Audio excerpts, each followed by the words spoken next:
রাত প্রায় 2টা। বাইরের হালকা বৃষ্টির শব্দ আর জানালার পর্দা নাড়াচ্ছে হাওয়ায়। হঠাৎ শবনম দেখল জানালার পাশে একটা ছায়া।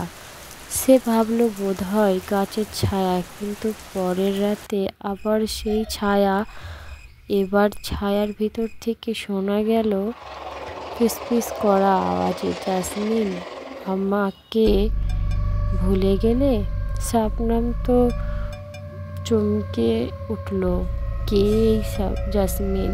পরের দিন শবনম পুরনো অ্যালবাম খুলে দেখে এক মেয়ের বছর 10 আগে খুন হয়েছিল। কে খুন করেছিল কেউ জানে না, কিন্তু গুঞ্জন আছে সে ফিরে আসে জানালার পাশে, আর শুধু তাদের সাথে কথা বলে যারা সত্যিটা লুকায়।